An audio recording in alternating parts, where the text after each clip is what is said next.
All right. Good morning, good afternoon, colleagues. Just to inform you that we'll be starting the session in 5 minutes, just to allow more participants to join.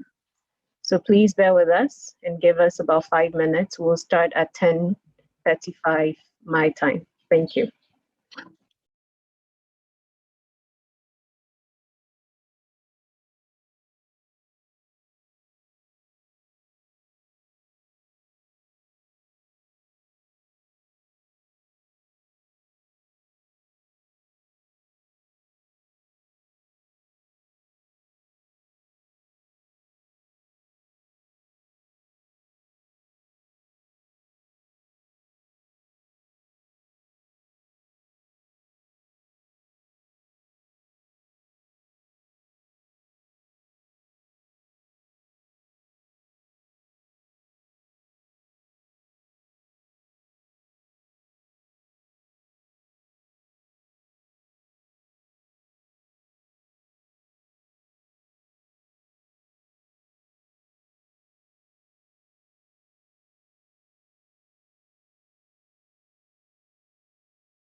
Good morning, good afternoon, dear participants, distinguished guests, colleagues from the African Development Bank and the African Union Economic, Social and Cultural Council, civil society representatives, civic partners, and the African diaspora.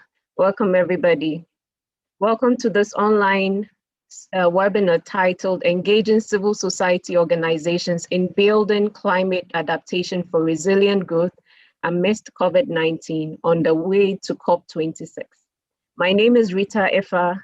I am a Senior Climate Finance Officer at the African Development Bank, and it's really an honor for me to be your moderator for this webinar. These webinar series were initiated by the African Development Bank Civil Society and Community Engagement Division and the African Union Economic, Social and Cultural Council, following the outbreak of the COVID-19 pandemic in Africa. The objective of the series of webinars we've held so far, including this one, has been to raise awareness, sensitize and inform African citizens and civil society at large about the pandemic and the associated public health guidance from the Africa Center for Disease Control and Control, and the World Health Organization. For those of you who have participated in the webinars, you attest that they are a platform for discussions and sharing lessons that governments and CSOs and other partners are doing both at the local and national levels to respond to the pandemic. Briefly, just to mention that this webinar is the last one of the second phase, which started in March 2021. And following this, we will take a brief pause, and then the third phase will commence in September. Kindly be reminded that this webinar is a platform for us to discuss, to engage with you all. I see that we already have participants connected, and so kindly take note of this. For language preference, please look at the bottom of your Zoom screen. You will see interpretation. Please select your preferred language. We have interpretation in English and also in French. Kindly also use the hashtag Africa CSOs Respond, which is in the chat, and share it widely across various social media platforms and handles, just to also help to get the key outcomes of this meeting out there.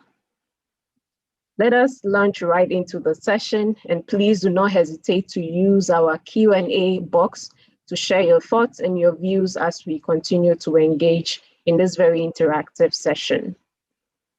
On that note, allow me to invite Mr. Luther Yamiogo, who is also the Principal CSO Officer at the African Development Bank, who will give the opening remarks on behalf of Mrs. Zeynep Toure.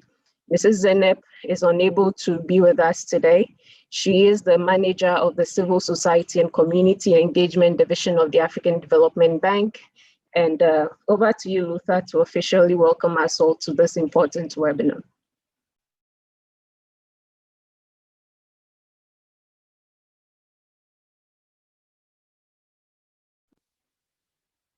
Hello, Luther.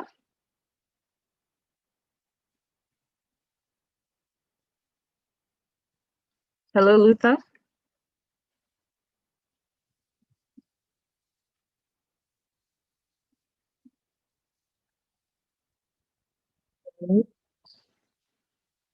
Okay, I don't see Luther on.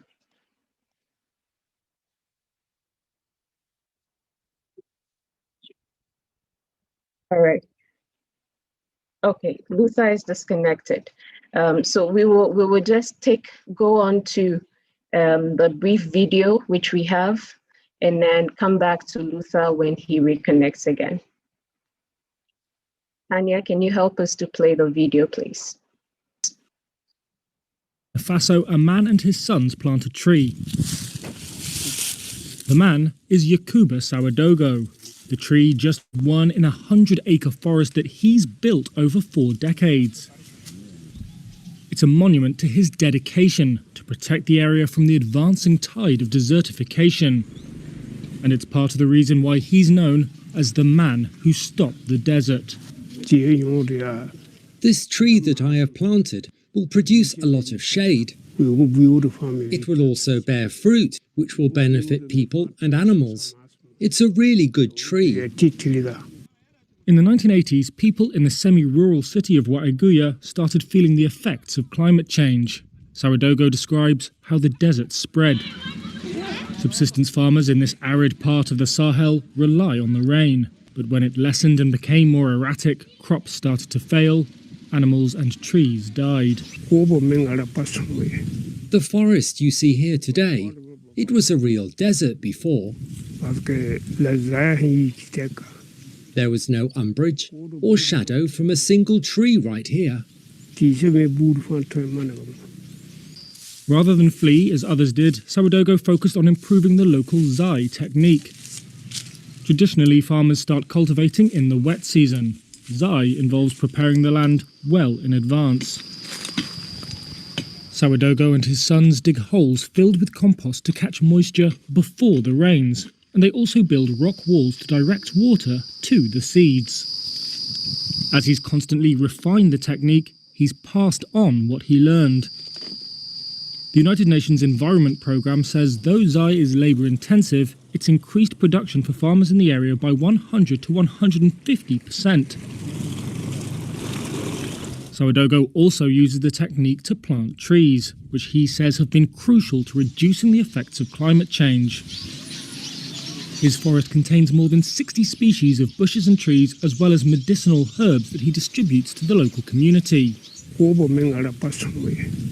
It is my love of trees that pushed me to invest in this forest, because I know that trees can bring so much to the life of man. Trees strengthen the beauty of life. Sowadogo's efforts were recently rewarded when he was named one of the UNEP's 6 Champions of the Earth 2020. But the 7-year-old says he can't save the environment on his own, and farmers are still facing rising temperatures in an increasingly unforgiving land.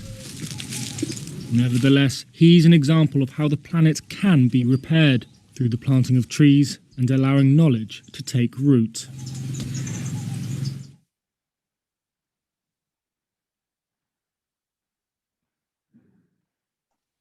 All right, thank you very much. And the documentary we just saw is about Mr. Yakuba Zaudogo, who is also known as the man who stopped the desert in Burkina Faso. And this is really an impressive video. And for me, I think it reminds us of our individual responsibilities towards combating the impact of climate change and enhancing resilience at both the local and national level. And in several ways reflects the important work that CSOs, African CSOs particularly, and various groups really do on the ground to help address some of the short-term, to help address some of the impacts of climate change. I see that Luther is reconnected, so we will go over to Luther for him to give the opening remarks on behalf of Mrs. Zeynep Touré. Over to you, Luther. Thank you very much, Rita. Et toutes mes excuses, j'ai juste eu une coupure d'électricité dans ma zone. Je vais certainement pas imputer ça au changement climatique, mais merci de votre patience. Et chers participants, chères participantes, chers partenaires de la société civile, chers panélistes, collègues du Conseil économique, social et culturel de l'Union africaine, collègues de la Banque africaine de développement, j'ai la lourde responsabilité et l'insigne honneur de vous souhaiter la bienvenue à cette nouvelle édition de notre série de webinaires initiée en tandem avec l'Union africaine depuis mars 2020, et ce, au nom de Mme Zeynep Touré, manager de la division Société civile et engagement communautaire à la Banque africaine de développement.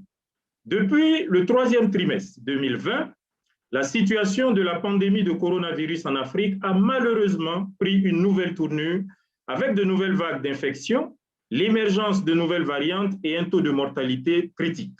L'on parle aujourd'hui en Afrique australe et en Afrique de l'Est de Corona Delta virus et les inégalités dans l'accès aux vaccins se creusent inopportunément.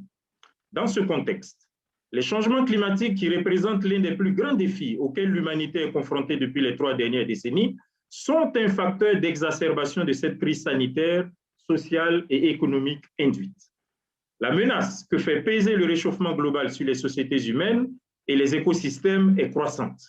Le dernier rapport du groupe d'experts intergouvernemental sur l'évolution du climat, qui prépare la conférence des parties COP26 sur le climat, vient de confirmer la gravité de cette menace en déclarant que le changement climatique risque de produire des effets néfastes sévères et irréversibles si des actions fortes ne sont pas engagées dans le contexte de COVID-19. Les effets funestes de catastrophes comme le cyclone Idal, les vagues de chaleur meurtrières en Inde, au Pakistan, des incendies en Europe, des inondations en Asie du Sud-Est nous interpellent plus que jamais. Selon la Banque africaine de développement, ces effets qui se manifestent également en Afrique par des inondations, des sécheresses ou des cyclones font perdre à notre continent entre 7 et 8 milliards de dollars par an.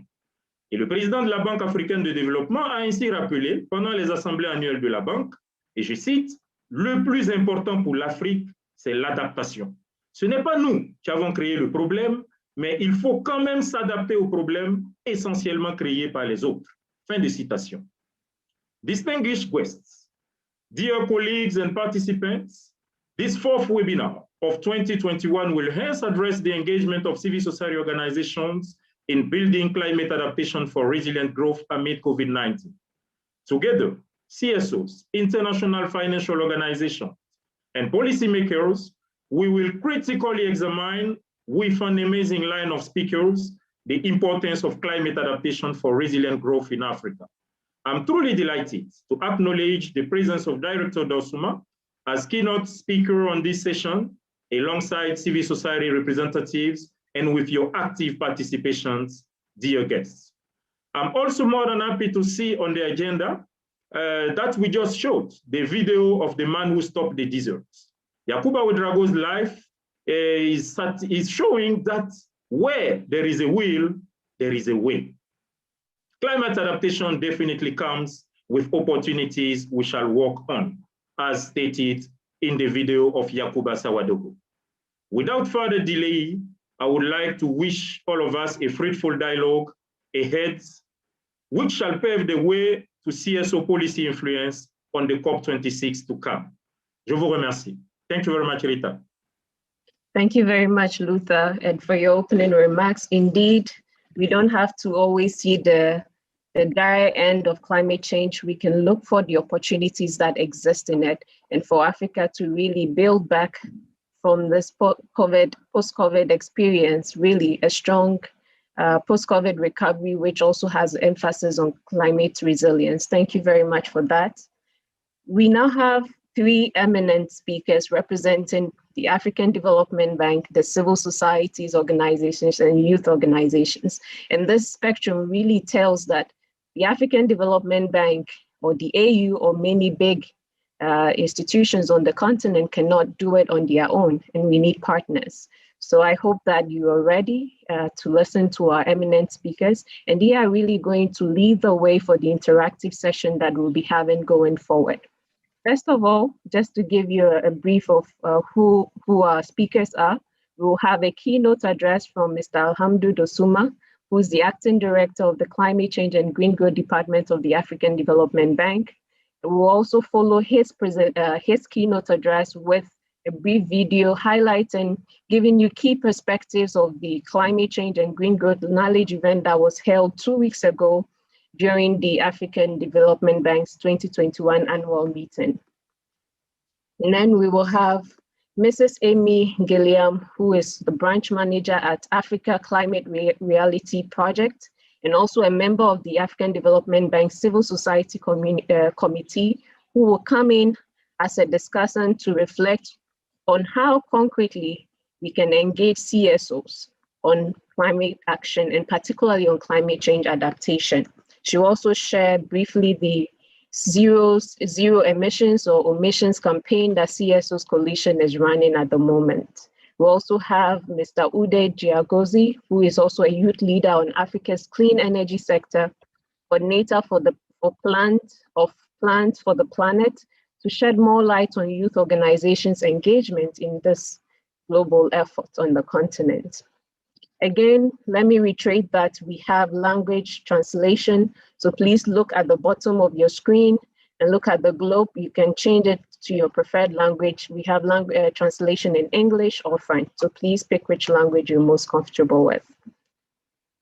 And at the end of our dialogue, well, we will move from the interaction of the three speakers to have really a session where we will interact with you. So please, as you listen in, put in your questions and in the Q&A box, and also your comments in terms of your own contributions and your thoughts on this. And I'll be happy to share that with the panelists for us to have that interactive session.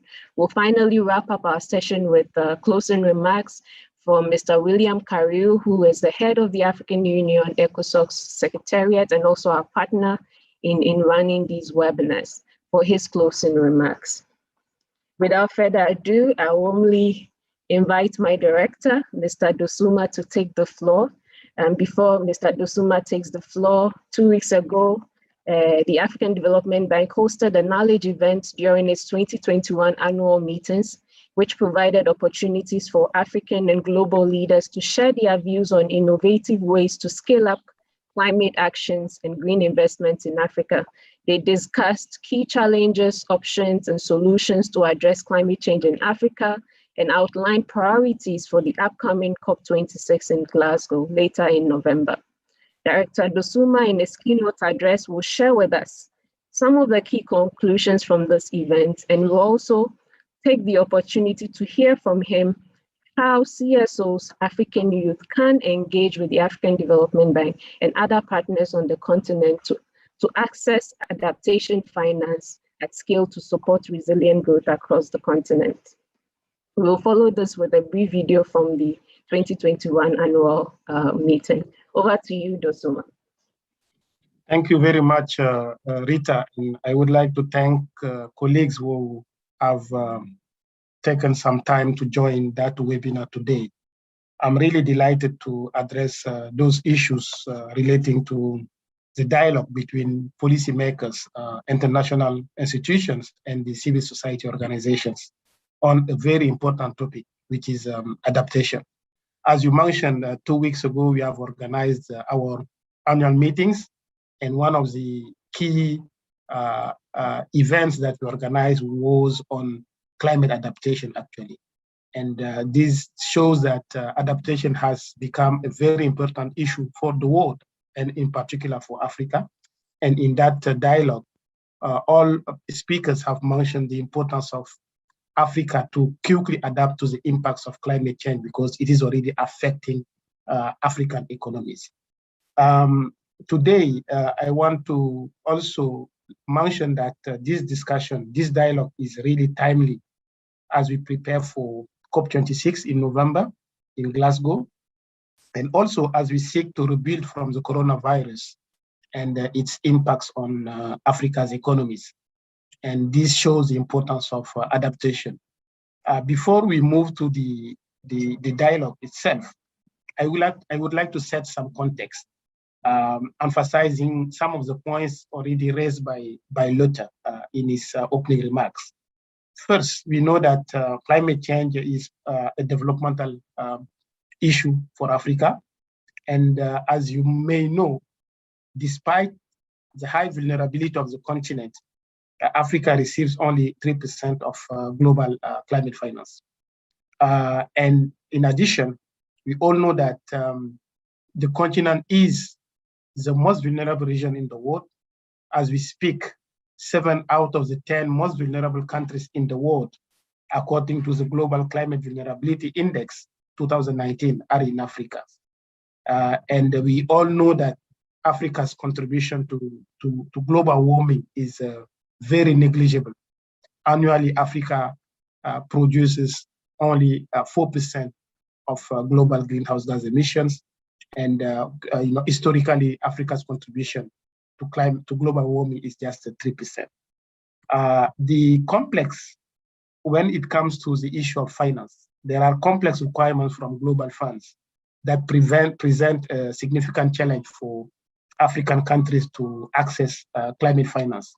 And for this reason, we believe that there is a need to improve the situation in ensuring Africa's access to finance in order to accelerate both adaptation and mitigation actions across the continent. In response to the challenge, the African Development Bank has recently increased its share of climate finance from 9% of our annual investments in 2016. We increased our share to 35% in 2019. And we are expecting to achieve 40% of our annual investments this year as climate finance. We have also prioritized the adaptation in our climate finance agenda, increasing the proportion of our adaptation finance to 49% in 2018, 55% in 2019, and 63% last year. This is to show you that for us, adaptation is very important, and we set ourselves the target of achieving parity between adaptation and mitigation in our second climate change action plan, and we have achieved that target. And actually, we are the first MDB that has achieved the parity target on adaptation and mitigation. Therefore, I want to emphasize the importance of adaptation in Africa, and also for the African Development Bank being the premier development finance institution in the continent. Recently, the African Development Bank, in partnership with the Global Center on Adaptation, has developed a very ambitious initiative. We call it the Africa Adaptation Acceleration Program. It's a $25 billion program which aims to scale up and accelerate adaptation action in Africa. And this program is, as I said, a joint program with the Global Center on Adaptation, with the objective to address the three key challenges we are facing currently, which are COVID-19, climate change, and the economy. The program is going to also help Africa close the gap on adaptation finance and support countries to make a transformational shift in the development pathways by putting adaptation and resilience at the center of their green and the inclusive recovery from COVID-19.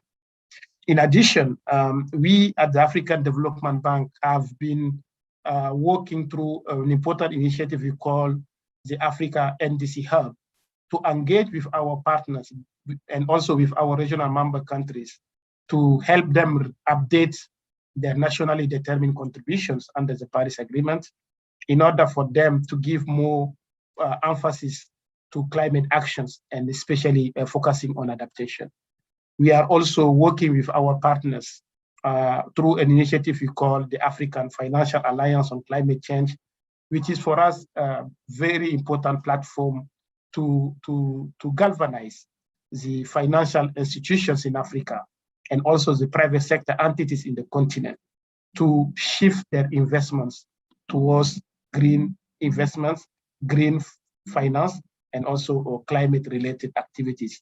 So we are currently aiming to strengthen our collaboration with small and medium-sized enterprises in Africa, as well as with the development banks, commercial banks, central banks, insurance companies, pension funds, stock exchanges, etc., in order to unlock private finance and help private sector align and shift their financial system towards green investment, and also with the aim to achieve long-term sustainability.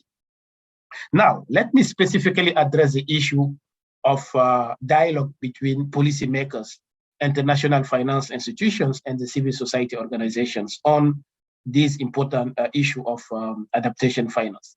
But before I do so, let me mention that we need to understand the role that each of those institutions play in ensuring climate adaptation and access to adaptation finance. Let me start with the policymakers. Those, we know that African countries have made already a very ambitious commitments under their NDCs and other national and international strategies on climate change. But we also notice that there is an inadequate environmental policies in the continent, and this could pose some challenge in terms of achieving effective climate action. It is also the responsibility of policymakers to identify the challenges and understand them, but also it is the responsibility to see where are the investment opportunities and create the enabling environment for partners and all the stakeholders in a given country to work together and meet the collective targets. But we also know that policymakers face some barriers, some challenges in ensuring implementation of climate actions. These include, for instance, communicating effectively their national climate targets down to the local and community levels. Sometimes, those targets or those actions, those measures, just sit at the national, at the central level. There is also a challenge of engaging communities and local actors in climate actions, especially when it comes to adaptation. And also, we have observed some challenges in terms of preparing a bankable project to secure finance and engage private sector, because we all know that private sector has an important role to play in shifting their investments, but also in mobilizing climate finance. The key challenges that need to be overcome include, as I mentioned earlier, the weak institutional capacity at country level. and also the poor governance and coordination among the different ministries and institutions at country level. There is also the challenge of the lack of prioritization of climate change in the national development plans. We know that everything is a priority in the continent, but we have observed that climate change is yet to become a top priority in most of the national development strategies across the continent.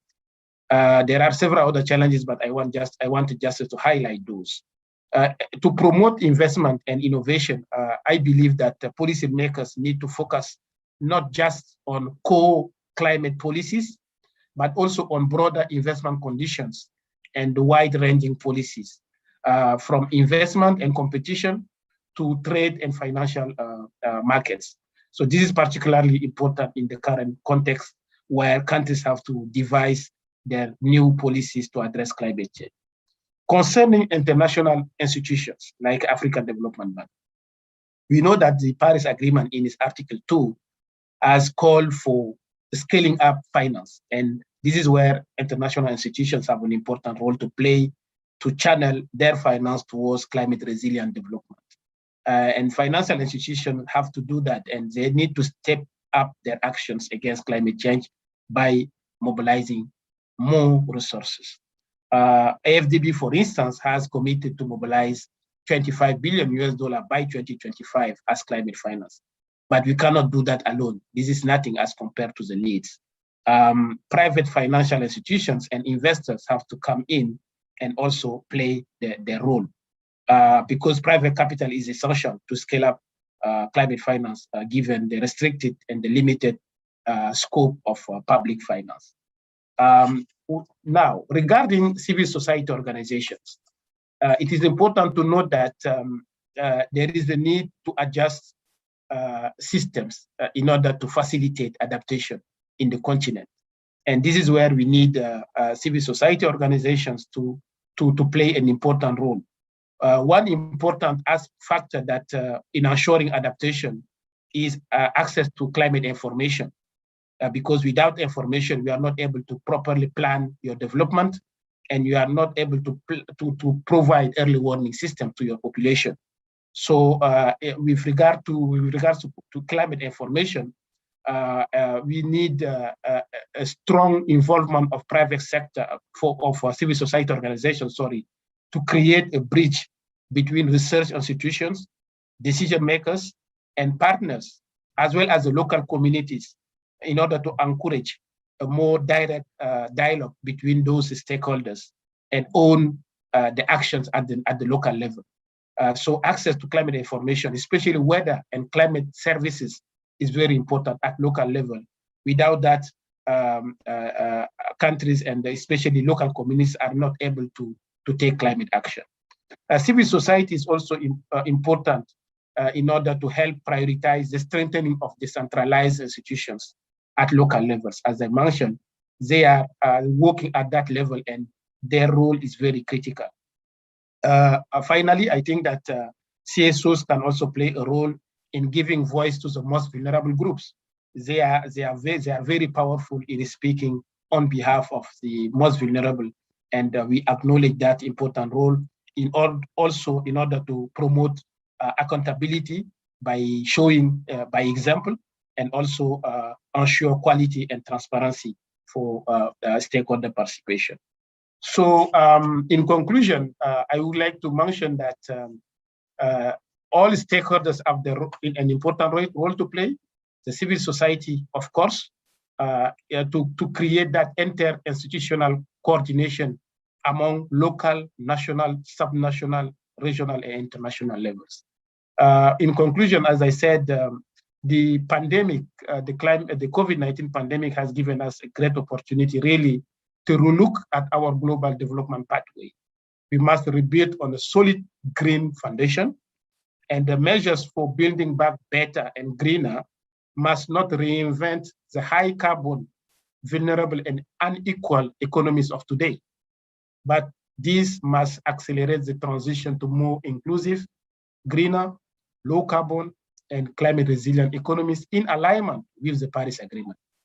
We can no longer afford a business as usual approach. The African Development Bank is currently developing a new strategic framework on climate change and green growth, which includes a new 10-year strategy up to 2030, and a policy, a high-level policy, as well as a 5-year action plan, 2021-2025. And this is going to help us, enhance our action, our climate action, in particular by prioritizing adaptation. Actually, the first pillar of our new strategic framework is on adaptation. We really call on all stakeholders, including civil society organizations, to join us in making sure that we achieve action and making sure that everybody is involved and the gender is taken also into consideration in climate action across the continent.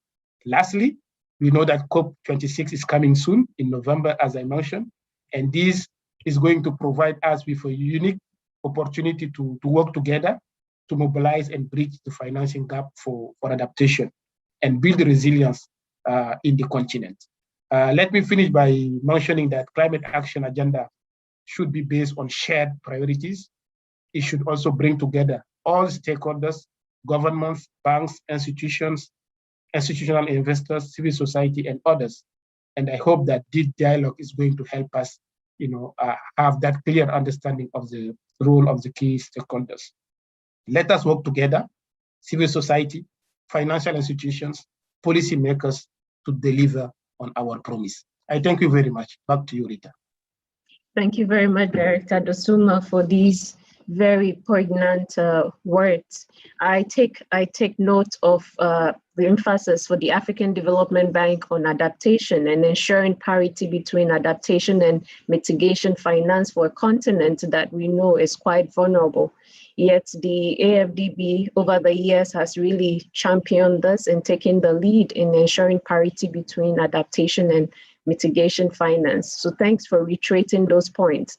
I'm sure the participants from CSOs and youth organizations will also be keen to know a little bit later on during the interactive phase how the African Development Bank, through its climate action and climate work, is partnering with CSOs and youth organizations to implement various climate adaptation interventions. So kindly, please stick around so that we can also get your response specifically on how our unit or department on climate change and green growth is working with civil society organizations and what more we can do to ensure that really some of the points you mentioned on the roles of CSOs, AFDB is there to work with them to ensure change on the ground. Thank you very much for that.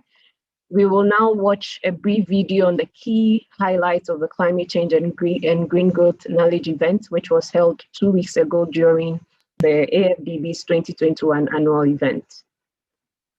meeting. Thank you.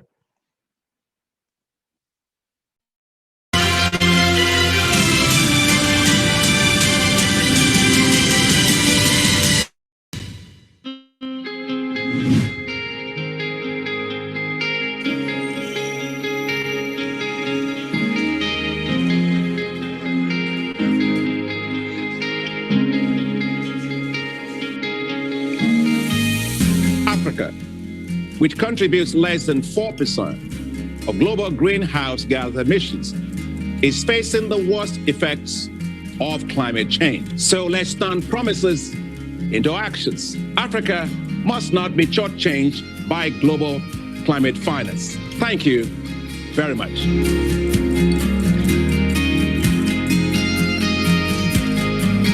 I hope Africa will soon be on its way to building back better and accelerating the transformation to the environmentally sustainable and socially inclusive green growth model of development.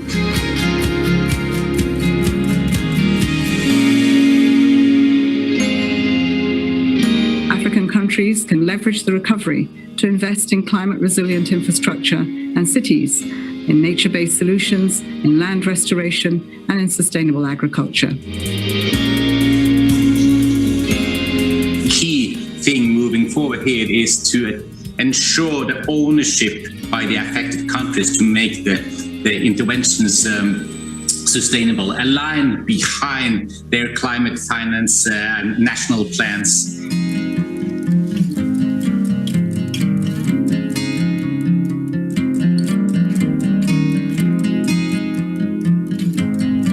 There is a plan, the Africa Adaptation Acceleration Program, endorsed by African leaders. They put it on the table. The African leaders have said, we are in.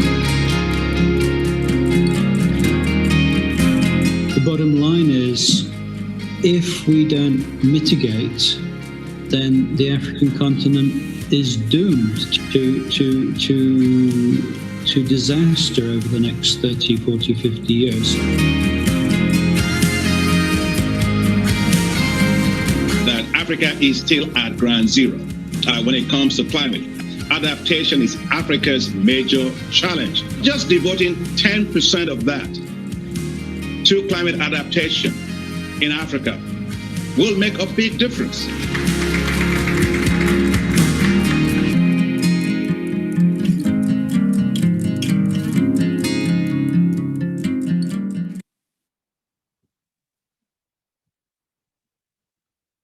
Thank you very much for that. And those were some of the sound bites from the recently ended annual meetings, the knowledge event on climate change and green growth.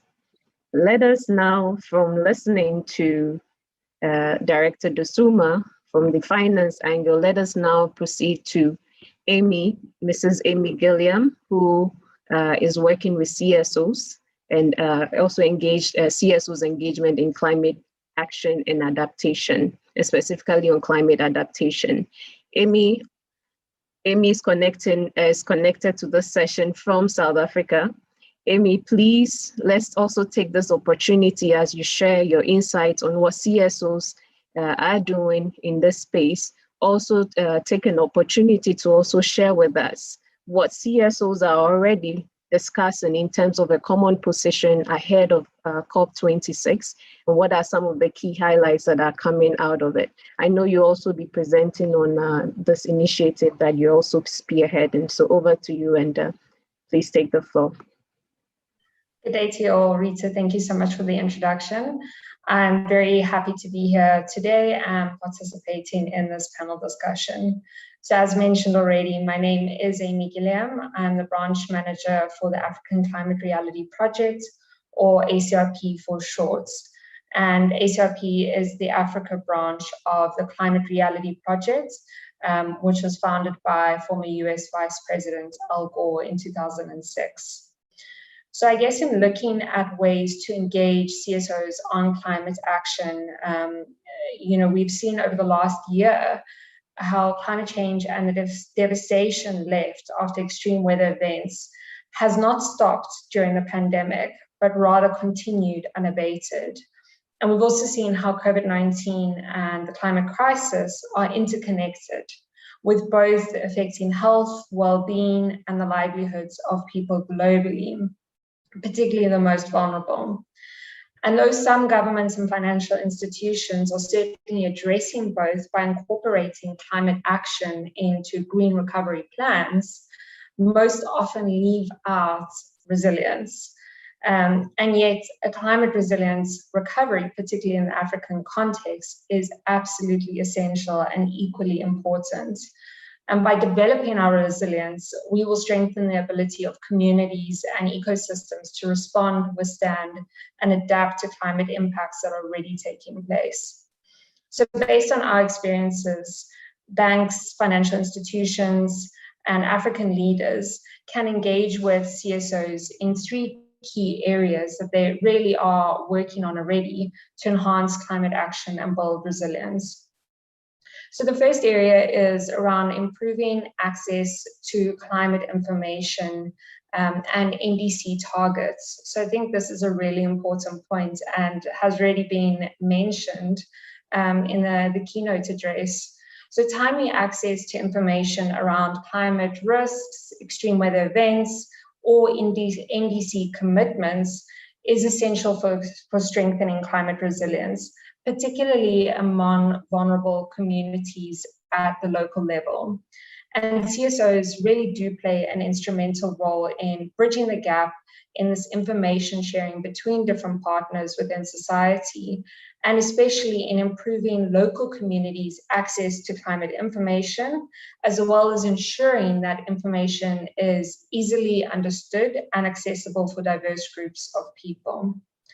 And the second role CSOs play is really giving that voice to diverse groups, as we've heard already, specifically to ensure accountability and transparency when it comes to policy development and implementation. So CSOs are effectively representatives of diverse community structures and vulnerable marginalized groups. And through advocacy and participation processes, they ensure the high vulnerability of youth, women, or communities affected by the climate crisis or development projects is factored into policies, strategies, as well as the design and implementation of projects. And community monitoring at the local level and promotion of citizens' rights is really where CSOs typically excel. And so their involvement in developing adaptation projects or strategies is really necessary, especially when we consider that many of the investments and infrastructure programs that are currently underway or planned across Africa are directly undermining many countries' adaptation and mitigation commitments. So I think, having said that, engagement with CSOs, whether at the community monitoring level or in public participation processes, cannot be a tick box exercise. It has to be meaningful to be effective and build trust with both civil society and marginalized groups. Examples of meaningful participation include engaging CSOs to ensure informed consent is received from any affected communities or vulnerable groups on the design of projects, as well as providing adequate timeframes, such as a minimum of 30 days for CSOs to review and submit comments on policies, NDC commitments, or strategies. And the third area really involves recognizing, tapping into, and providing financial support for CSOs' leadership in adaptation initiatives, disaster risk management, and use of nature-based solutions. So as we've seen already, in the context of risk reduction and community-based adaptation, where people have no or poor access to climate information, or even where decentralization is really limited, CSO's sharing of information, empowerment, and capacity building of local communities strengthens their ability to adapt and respond to climate impacts such as extreme weather events. And this ultimately builds local and community-led resilience. We've seen how numerous CSOs across the continent have a long history of implementing community-based initiatives using nature-based solutions such as agroforestry, reforestation or tree planting drives, as well as sustainable approaches to agriculture, really to build the carbon stocks of Africa's soils, forests, and land.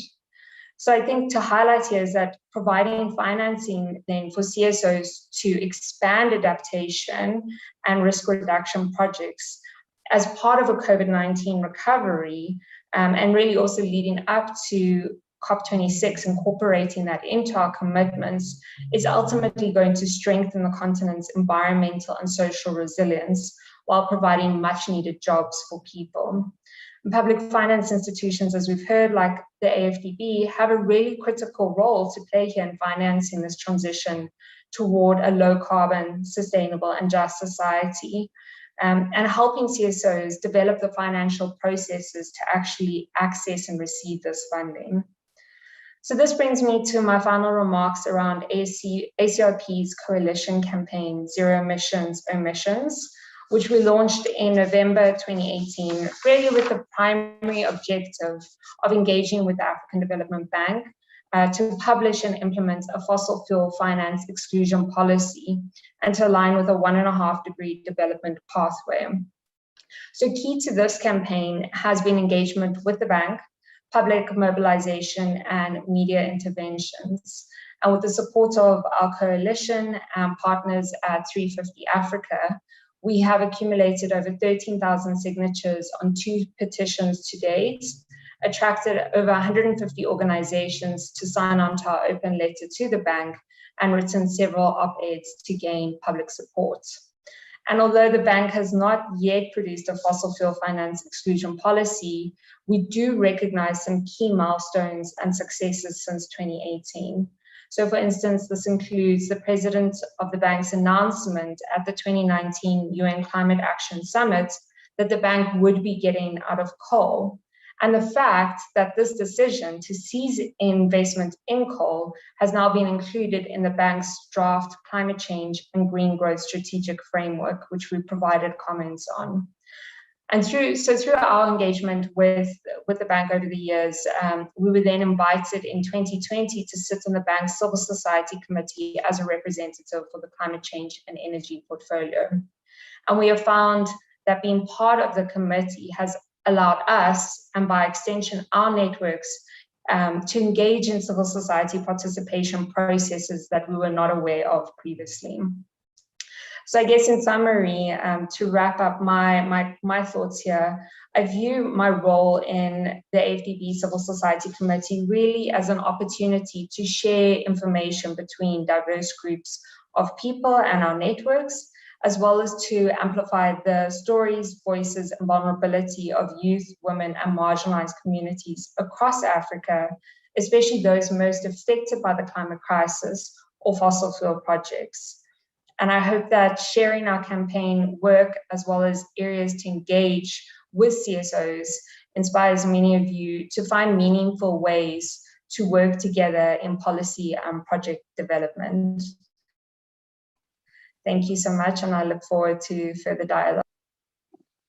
Thank you very much, Amy. And the takeaway from your intervention just now, for me, is also engaging CSOs more, and the need to engage CSOs more, financing CSOs-led adaptation initiatives, given that they represent more of the voices on the ground and that their actions really impact, has more very immediate direct impact. And one thing that you mentioned that would also be interesting during the interactive phase is helping CSOs to strengthen their financial systems to be able to access climate finance. And this is something that is very key that we can look into as we go into the interactive session. Let us now turn to Mr. Ude Chiagozi, who is connected from Geneva. Ude is engaging with policymakers and government on Africa's clean energy sector through the youth lenses. Ude, we do know, and this is a question for you as you come into your intervention, we do know that various youth groups have played and continue to play an important role in climate change advocacy. However, the question is, how are African youth positions advancing both in advocacy as well as leading or contributing to climate action, particularly climate adaptation on the continent in the post-COVID recovery era? Over to you, Ude. Yeah, thank you, Rita, and thanks to the previous speakers for starting this conversation. I'm very delighted to hear all that has been said. And just like you mentioned, and I was also, as the speakers have mentioned before, there's a growing conversation, there's a growing advocacy to make sure that adaptation is getting the same attention that mitigation measures are getting across the world. And for countries in Africa, adaptation is urgent priority. People need to be alive first before they can do anything else. And climate adaptation supremely ensures that. So in the past years, there's been, of course, a lot more global focus on mitigation, and a lot of youth groups followed that line, but there's been ongoing advocacy to make sure that things are realigned back in the continent, to look at our continent, a context where communities are already facing the existential threats and livelihoods have been lost. Women and children are most vulnerable. You know, education has been disrupted in different folds, to make sure that this conversation is really being built upon and being strengthened. Looking over my engagement, more of it is a lot more global than in the continent, and they're pretty much very some barriers, you know, in youth engagement and this conversation in the continent. Looking at the countries, you know, as a unit, there seems to be non-existent youth engagement structures in the countries in Africa. And even as at that, there's a continental problem of trying to engage young people as equal partners. That's what we call meaningful youth engagement within the context of UN negotiations and engagement, that young people should be engaged as equal partners who are engaged in design, in co-design, in co-leading, co-implementation of processes, and not as afterthought. From what I've seen in the continent in my engagement, it's always been an afterthought that, they, after everything is designed, they remember there's no young person here, just add them and then we can close the chapter.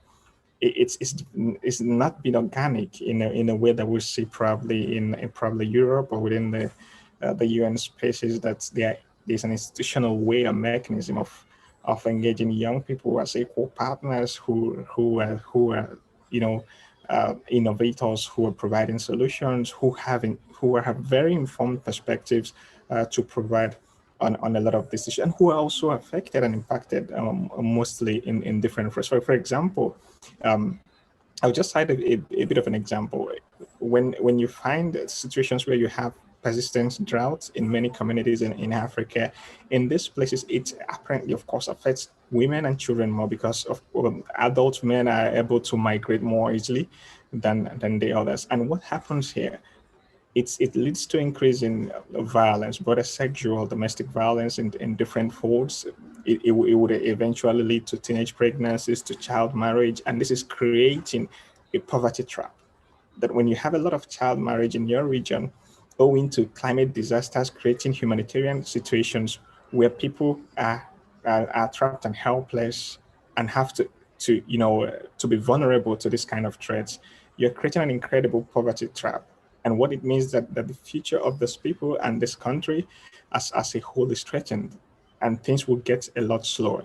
So it has to get into our minds in an very institutionalized way, that young people has to be engaged in designing the future that they want. Of course, there's a very popular slogan in the continent, design the Africa that we want. How much are young people part of that process in designing it? How many young people sat on those tables, not just as a demographic, to bring concrete images? Because in the climate conversation, I can say, maybe I'm not being biased because probably I'm a young person, but from what I've seen, young people actually know this a lot more than you can imagine, or probably than most adults.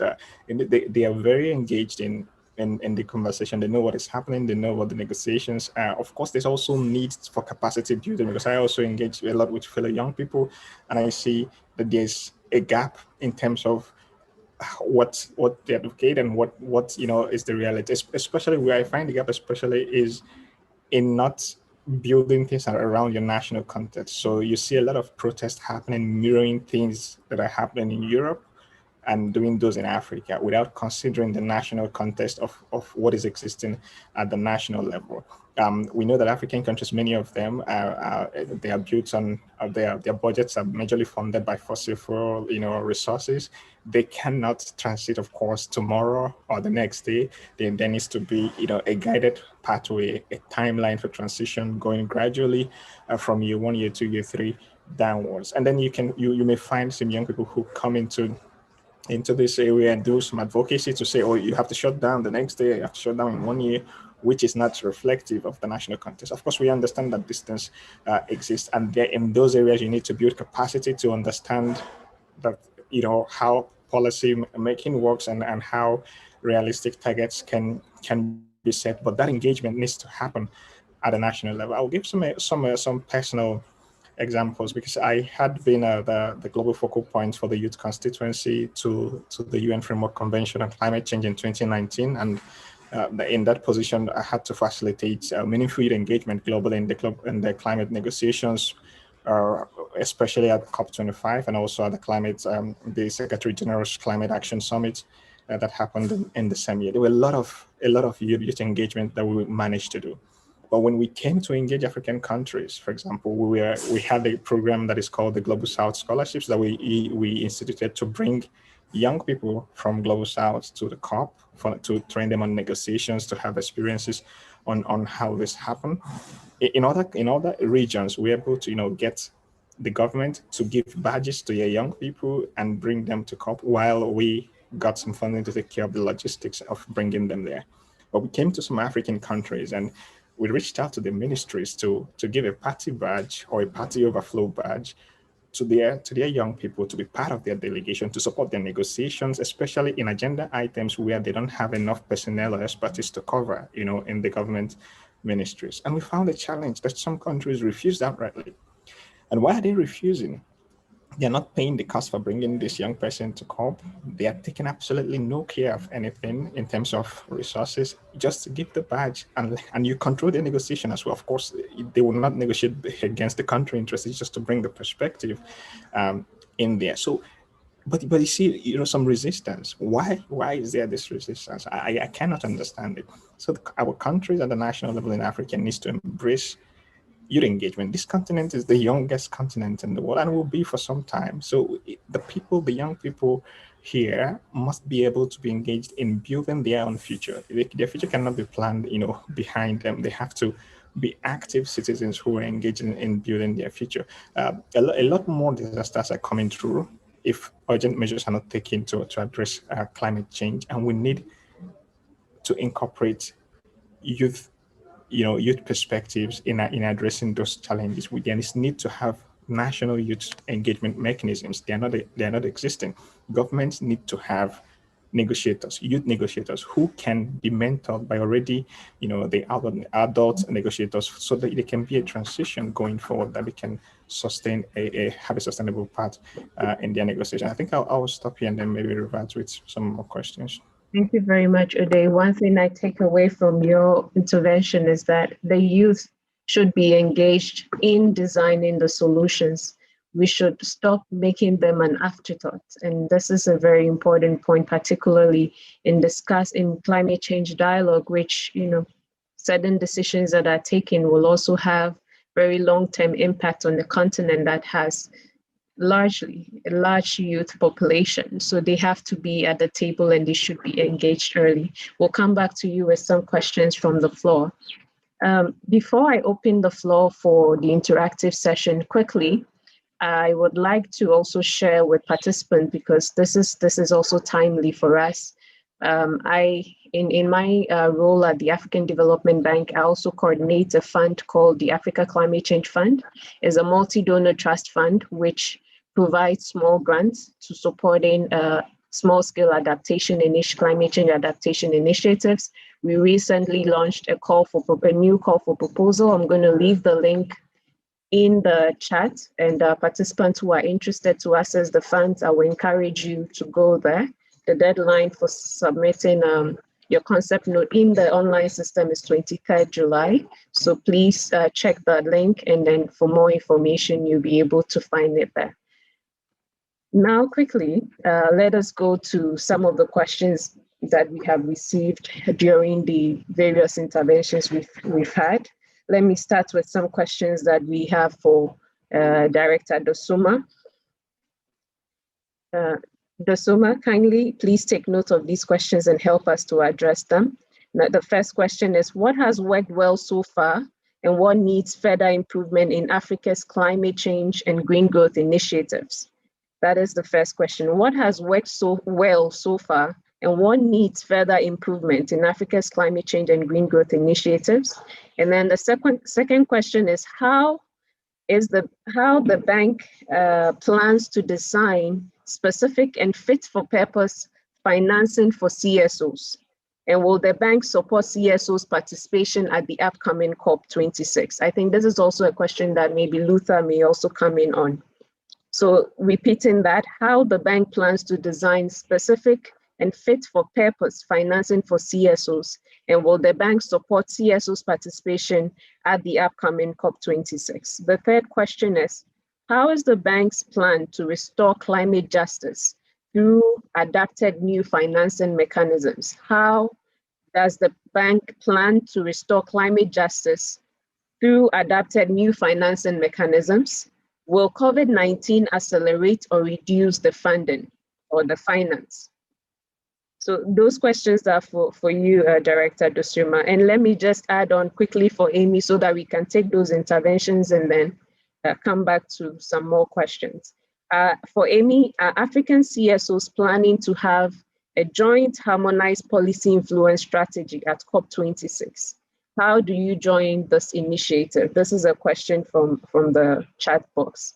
Number 2, do you have a dialogue platform with the bank in the framework of your campaign for shifting their portfolio away from high emission activities? This is for Amy. Do you have a dialogue platform with the bank in the framework of your campaign for shifting this is the bank's portfolio away from high emissions activities? So kindly, I'll start with Director Dosuma, and then Amy can also come in after that.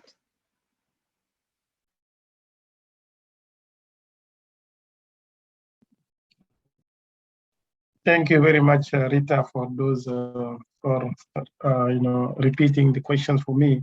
Let me start with the first one. What worked very well in the continent? I must say that over time we have seen some improvements on the climate change actions across the continent.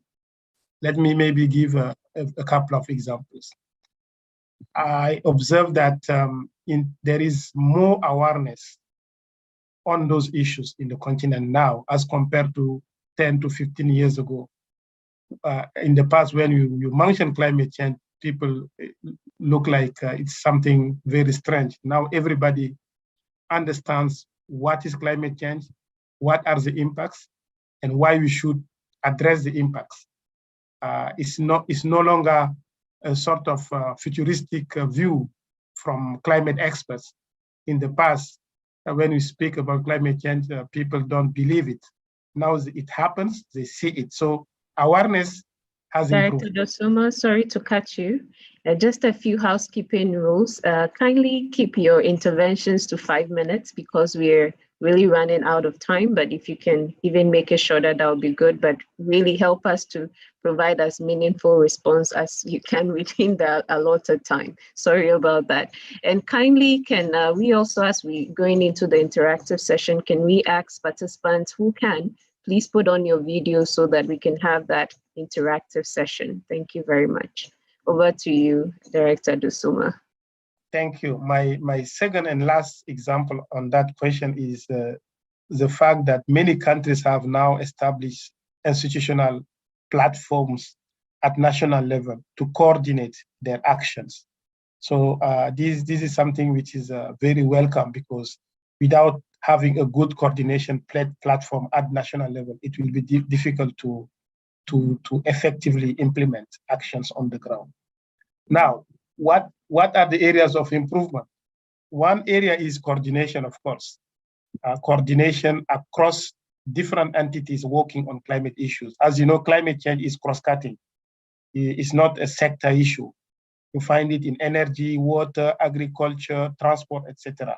So having a coordinated approach towards climate change, a holistic approach, is still an issue. It is still missing. So I think this is an area for improvement. Another important area of improvement is prepare bankable projects. I think it's no longer, I think, a virtual some issue. We see that if you have to increase your access or enhance your access to climate finance, you have to come up with proposals that speak the language of those who provide the funding. You, Rita, you know that you are sitting on a fund. You have your requirements, you have your templates. If a project proponent comes to you, you need that person to meet your requirements. So this is something that is yet to happen on the continent, especially with big funds like the Green Climate Fund, the Global Environment Facility, and others. So having the capacity to understand those requirements and meet them is an area for further improvement, I think. Now, on the point relating to specific financing for platforms or instruments for CSO, I think things have been improving in the past. I know that, for instance, FDB, most of our financing is targeting national institutions, etc. but we have been improving over time. It's a fund that Rita is managing, is open to both national institutions, but also civil society organization, private sector, etc. Which is, in the past, we didn't have such a structure in place. I know that the bank has an instrument for financing subnational institutions, which has been approved a couple of years ago. So I think there is already a couple of instruments that the bank, for instance, has created, but I know that there are others across the continent that are being developed to increase CSO participation in climate action and accessing climate finance resources from those institutions. CSO participation at COP26, of course, is very important. FDB has been participating in COPs for several years now, and we have been working with our partner institutions like African Union to create a platform at COP. We call it African Pavilion. And in that context, there is room for supporting stakeholders' participation at COP.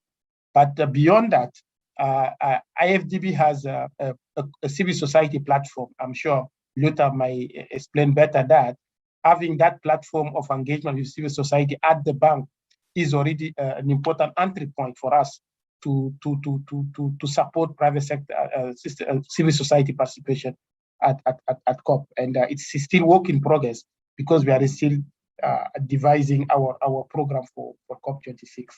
Lastly, the question on the bank support for climate justice and adaptive financing mechanism. I touched on it a little bit already, but climate justice and also climate just transition have become a very important issues for Africa now, and it is an area that is being taken care of by the negotiation process. AFDB is not a negotiating body, but I believe this is an issue that we can take up with our partners negotiating on behalf of the continent. Lastly, on COVID-19, whether it has accelerated or declined the funding, yes, I can say that even the good example is the bank. Our climate finance has been affected by COVID-19 situation. We saw a little decrease, not a little, a decrease of our climate finance from 2019 to 2020 because of the COVID situation. Because with the COVID-19 situation, we have to prioritize other types of investment supporting countries to withstand the impacts, the socio-economic and the health impacts of the pandemic.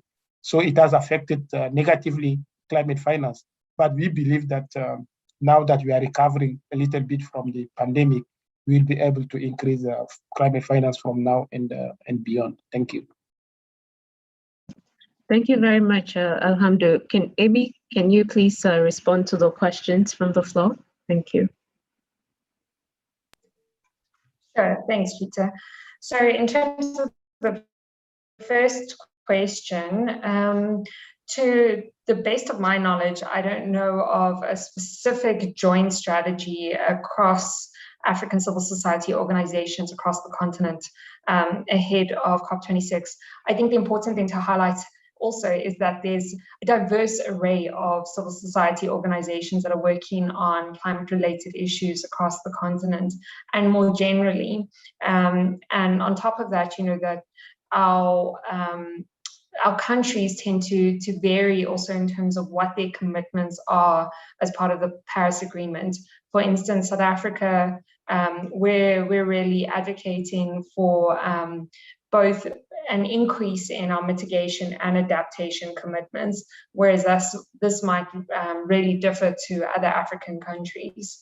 So I think just to share a few of the networks that I do know of who are working on strategies ahead of COP26, there's a group or organization, a network of organizations called the Climate Action Network. So this is actually a global network, but then they also have more local networks. So there's a South African Climate Action Network, and they're busy working on something, but they don't have something concrete yet. I think my advice here is to also take a look at some of these networks' websites to follow and see their updates about what these strategies might be or where you can get involved ahead of COP26.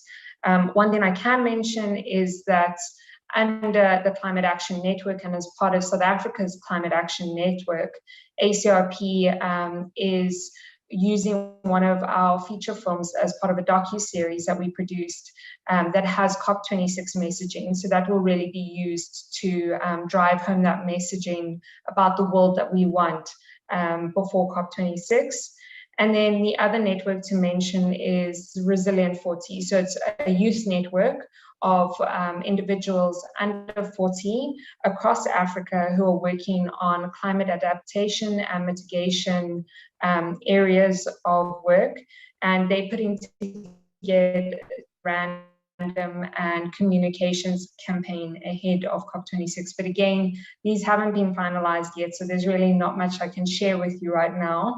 What I will do in the meantime is just pop some links into the chat so that you're able to access some of those networks I've spoken about, as well as the video that I mentioned. And then moving to the second question. So I think if I understood correctly, it's really about whether we have a dialogue platform with the bank in relation to our campaign to shift the bank's portfolio. So I think I mentioned very briefly in my opening remarks how we were asked to join the bank's civil society committee as representatives of climate change and energy. And I think it's really through this committee that we've seen an increased form of engagement with various representatives within the bank, but specifically Luther, who's been on the call today.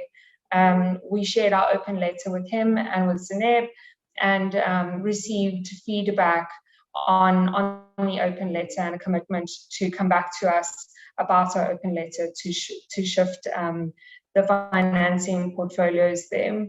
We've also participated in submitting comments on the bank's recent climate change and green growth strategic framework, and that we did in collaboration with our networks of CSOs. So we collated feedback from them, and then we submitted to the bank. We submitted that to the bank, and I believe that is being finalized, and we will get updates about that shortly. So those are the main areas of engagement with the bank right now. But over the years, it has really been through either through meetings, through sharing of our petition, or open letters, and I think that really started the conversation between us and the bank, and is why we're part of the civil society committee today, and have really seen an increased level of engagement since then. I hope those answer those questions. Thank you so much, Rita. Thank you very much, Amy. I have a couple of questions for Uday. Uday, can you hear me, please? Yes, I can hear you, please. Okay, so the questions are: how to concretely mobilize youth constituency on SDG 7? How to concretely mobilize youth constituency on SDG 7?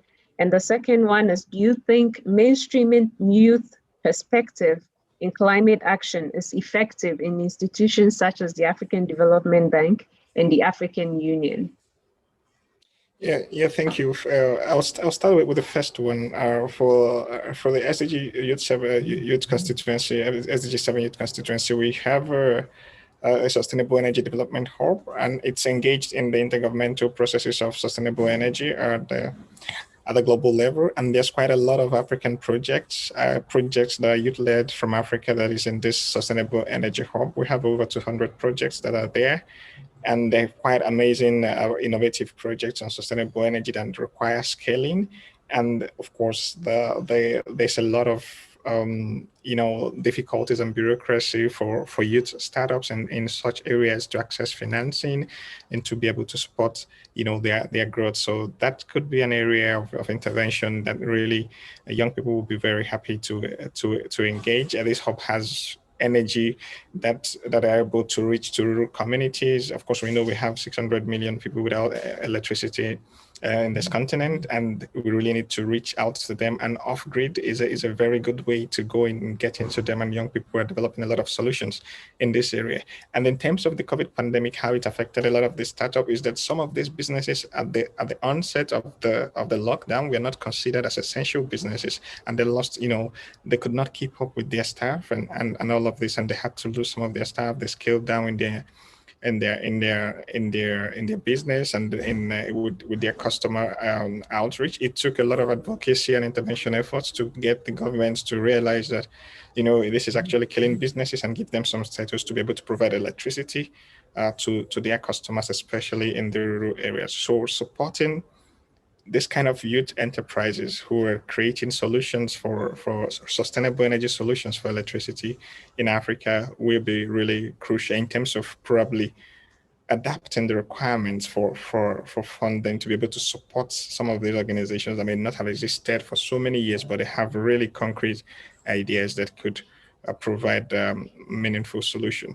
And then getting to your second question, I think I can't remember again, but maybe if you can remind me. But institutions like the African Development Bank yes, and the African Union are mainstreaming youth perspective in climate action, or are effectively mainstreaming youth perspectives into climate action? Yes, I think for me, basically, I think the best model that works is a constituency-based model. And as Emmy mentioned earlier, in the UNFCCC engagement, the climate change engagement, there's the 9 constituencies that are there. And there's a youth constituency, which is Yongo, that is, it has a lot of African young people engaging there. You may want to engage them younger to bring in the African people engaged there to bring in their perspective. You may also want to set up a structure within the bank or within the AU that is, or within probably the civil society engagement platforms within the AU to specifically engage on this agenda. The AFDB, I'm sure you have your civil society department maybe to infuse a lot more young people in that area. And it's not just about reflecting their perspective, but to help to co-design and co-create things that is see as the future of the continent in this area. I think for the ECOSOC, they have the clusters that they engage in, and these clusters has components of a mix across ages, both young and older. I am actually in the energy cluster of the AU ECOSOC, trying to provide some technical things, the much that I know on that front. And I think that kind of thing as well could work for climate change, to create concrete dedicated spaces where young people can interface, not just with their colleagues, but also with decision makers, to be able to hear really from them on the ground on what is happening and what needs to be done. So I think a constituency-based model that engages everybody, without any discriminations, would be really appropriate. And I find a challenge, especially in the continent, in this sort of engagement, that it has to be done in such a way that it's not hijacked, and that there's a rotational capacity building, that young people are able to have multiple opportunities and diverse ways to build capacity all around, and not just concentrated on some individuals. It means that in the next few years, you will only have a few individuals whose capacity has been built, then leaving out the rest of all. But with a constituency-based model, every document, every decision-making process is consulted with this constituency, and they give their feedback. And then through such ways, you are building everybody's capacity, and there'll be less friction between decision makers, civil society, and like banks, developmental banks like this, because you are consulting ahead of time, and there will be anything that could cause friction could actually be discussed already internally over emails to be sure that you're on the same page. I think this could be something to explore. Thank you very much, Uday. Your constituency-based approach to engaging youth. This is a takeaway for us. We really are coming to the end of our session, but we have 2 burning questions that I would like to pose to Alhamdu, and also Luther can also respond to this. The first is, how does the bank plan to incorporate new CSOs And how are they going to position them to fit in the scope? And then the second is, does the African Development Bank engage at the climate change negotiations level as COP26 is approaching? So the bank's engagement in climate change in the negotiations itself as part of COP26. So maybe Alhamdu can answer the second question and Luther can answer the first question. Thanks. Yes, thank you very much for the question. You are right, Rita. The first question is more for Luther than me. But on the second question, I think, as you may know, FDB is not a negotiating body, as I said earlier. Climate change negotiations involve countries. They call them parties. So each country is represented on the table. But FDB is an observer, similar to civil society organizations and other international organizations. We are observing the negotiations. As observer, we have been, over the last 10 years, supporting African countries to strengthen their voice in the climate negotiating process by supporting the African Group of Negotiator process, but also working with the other high-level stakeholders, like the African Ministerial Conference on the Environment, which is the ministerial level that takes over the negotiation process when it comes to make decisions. But also, as you know, Africa has and it is under the African Union, the Committee of African Heads of State on Climate Change, CAOS. And the bank has been also working with that committee to make sure that Africa speaks in one voice in climate negotiation. And I think Africa has done well in really strengthening and speaking in one voice in climate negotiations. And I think it has been the only continent that has done that so far. And others have followed, but still Africa, despite the disparities of the regions, still speaks in one voice. And the bank has been supporting that process, and we are still supporting it. For COP26, we have planned to support the African negotiating process as an observer for them to really structure better African positions on the negotiation process. And we are already working with the African Group of Negotiators on this. And this will be strengthened. This work will be enhanced when we are going close to COP. But I must tell you that the collaboration with that group, those African stakeholders involved in negotiations, has already started. Thank you. Thank you, Director Dosuma. Over to you, Luther.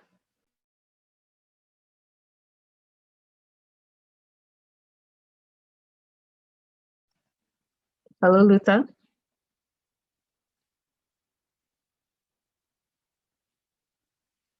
Hello.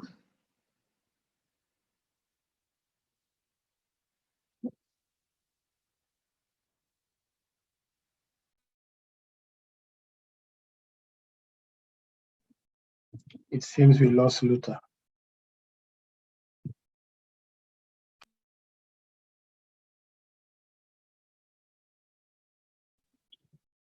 You are muted, Rita, you are muted, yeah. Okay.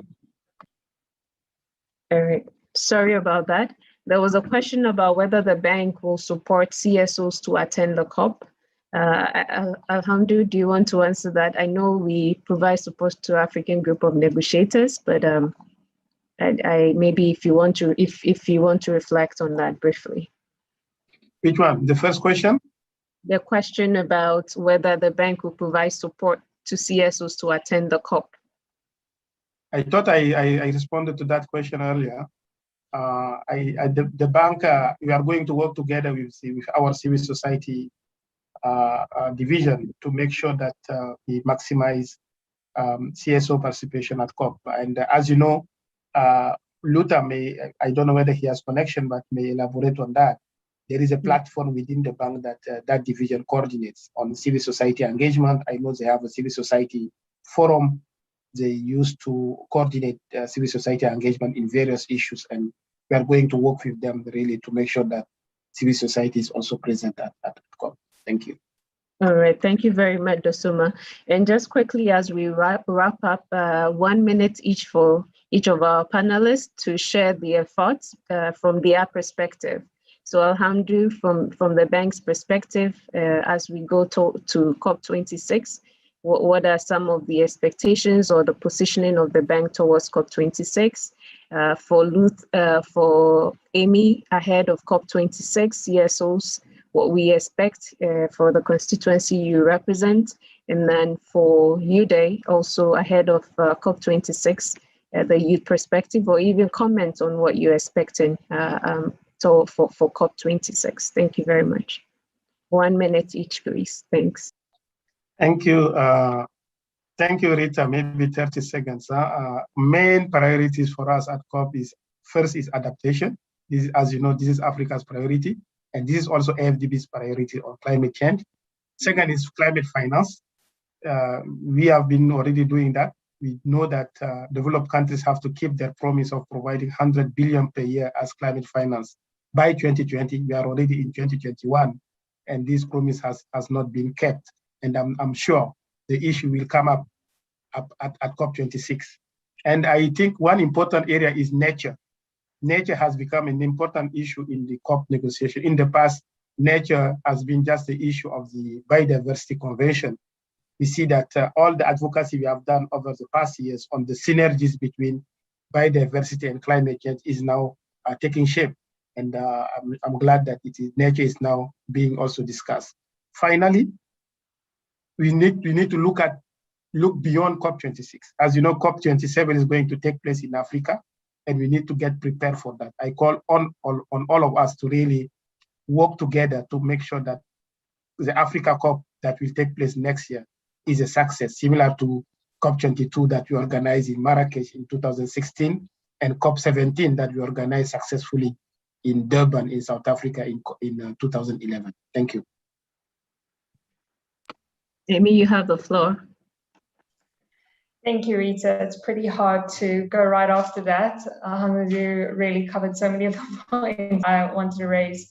I think equally for CSOs, we're really looking to see increased ambition or raised ambition from our countries in terms of their NDC commitments, ones that really elevates their mitigation and adaptation commitments under the Paris Agreement. I think particularly coming from South Africa, where we are the 14th largest contributor to greenhouse gas emissions across the world. And then the second area, I agree very much with the point that's just been raised around increased climate finance. And I think specifically for this climate finance to be increased in the areas of adaptation, but then really for that to filter to developing countries like Africa, developing countries and continents like Africa, and having that finance filtered down to CSOs and youth groups who are really at the forefront of implementing climate action in many contexts. And then I think thirdly, is the centrality of nature-based solutions, particularly in the African context, where we see how degradation of our soils, destruction of our forests, deforestation, and the change of land, conversion of our land, is really meaning that we could quickly see our carbon sinks turning into carbon sources. So there really needs to be an increased focus on nature-based solutions and how these can be used in terms of both adaptation and mitigation to reap the benefits of those. Thank you so much. Thank you very much, Amy. Uday, over to you. I'm sorry, you may hear some noise in my background. It's raining and I can't stop it. But yeah, for the COP26, I think it's pretty much covered. Climate adaptation is a huge priority, especially also with considering the most vulnerable people. Climate finance, it's huge priority because everything rises and falls on how much we're able to support our words with action. And again, it's important to make sure that barriers to participation, especially for young people, are tackled with the vaccine passport and the complicities that will come with, the pandemic, traveling this period. It will be important to see how to support broader civil society engagement and also young people to be able to have a seamless participation. From what I see across board, virtual engagement and negotiations in some ways limit civil society engagement, especially at the global level. So it will be important that this is ensured that doesn't happen at the COP, so that youth voices, especially from this continent, is very much represented. And then gender considerations are really, really crucial. Women bear disproportionate impact of climate change, and this really needs to be taken into account, and hopefully COP26 will speak directly to all of this. Thank you very much, Uday. Luther, can you respond to the question on how the bank plans to incorporate new CSOs and how the bank is going to position CSOs to fit into its scope, I believe its work area? Please, briefly, less than 1 minute. Très bien, merci Rita. Je pense que le directeur d'Orsuma m'a facilité la tâche grâce à sa réponse. Effectivement, la banque a mis en place un groupe de travail qui prépare la COP26 et la division Société civile et engagement communautaire de la banque fait partie de ce groupe de travail. Nous allons donc poursuivre le dialogue avec ACRP pour organiser des consultations subséquentes à ce webinaire en vue de parvenir à un papier de position commune de la société civile africaine afin d'influencer positivement la COP à venir, mais aussi la COP 27 qui se tiendra en Afrique, comme le directeur d'Orsuma l'a mentionné. À cet égard, la banque développe plusieurs initiatives, notamment le renforcement des capacités institutionnelles de la société civile. Nous aurons bientôt un programme de renforcement des capacités des organisations de la société civile et des staffs de la banque également, sur la contribution de la société civile à la croissance inclusive et d'autres thématiques. Et la banque a mis en place déjà des instruments, des modalités d'intégration de son engagement avec la société civile dans les politiques et dans les opérations, et les perspectives jeunes et genre seront également à l'agenda pour une participation effective de la société civile. Je voudrais également rappeler que nous avons partagé sur la plateforme l'appel à proposition que la banque a lancé pour le financement de projets sur les changements climatiques, et les organisations de la société civile sont éligibles à ce financement. Vous pouvez donc avoir plus d'informations sur ces liens et matérialiser votre contribution par des projets concrets. Merci Rita.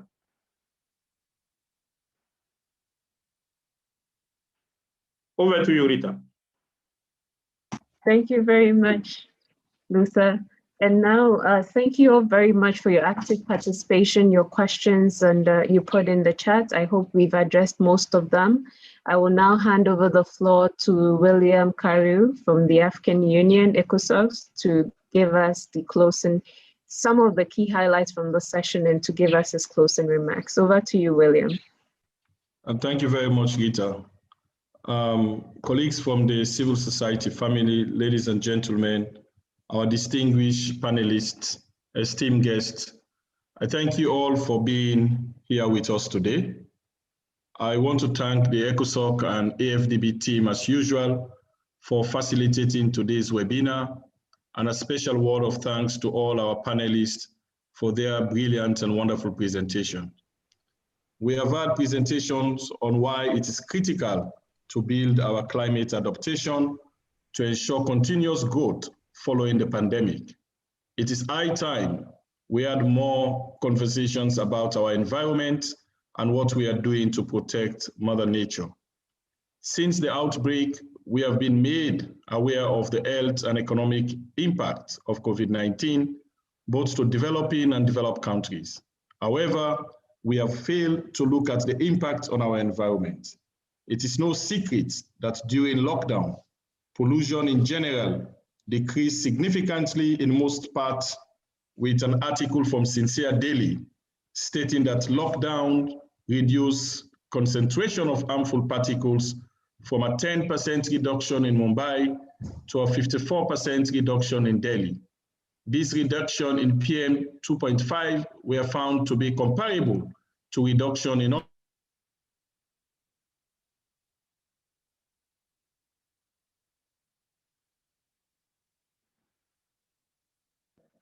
positive impact on the environment.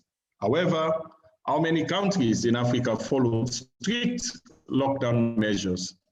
The varying levels of lockdowns in the various countries means some African countries may have experienced a reduction in pollution, while others maintain, if not increase, their levels of pollution.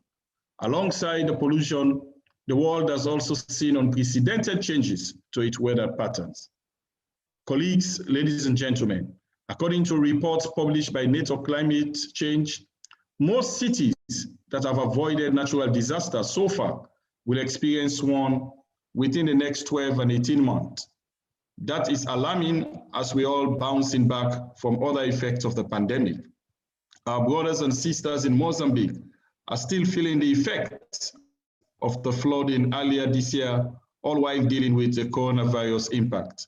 So colleagues, protecting our environment, protecting climate is a very important component. If not, we run the risk of avoiding, or we run the risk of having over 130 million people beyond the poverty line by 2030 in developing countries. As such, making our cities and countries more resilient is not a necessity, but a must, especially as the continent of Africa only receives 3% of the global climate finance. So how do we become more resilient? Well, first, by having more conversation like this is a start. Climate change and its effects needs to be given more attention on the continent for it to receive the swift action it requires. From these conversations, we can start including climate in our national development plans. We can begin investing in climate and giving it more substance and capacity. With this, Africa stands a chance of having more of a voice on the climate front.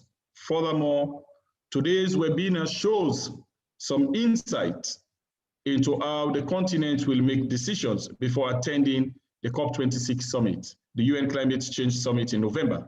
Colleagues, it is good to see the continent making small strides towards a better tomorrow. Although the COVID pandemic exposed our already poor climate infrastructure, it has given us a chance to build back better and start treating Mother Africa with much more better care.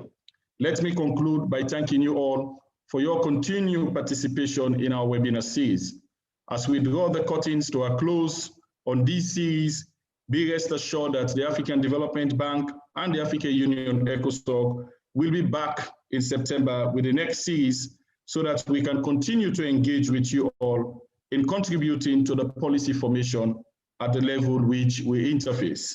Let me conclude by thanking you all and wishing you all the best and looking forward to continue engaging with you in September as we continue this engagement with civil society in bringing the input of civil society into the platform at the level of the African Union and the African Development Bank.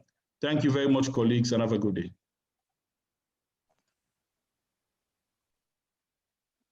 Thank you very much, William. And on that note, this ends our webinar. Thank you all very much for joining and connecting and staying engaged. Have a good rest of the day.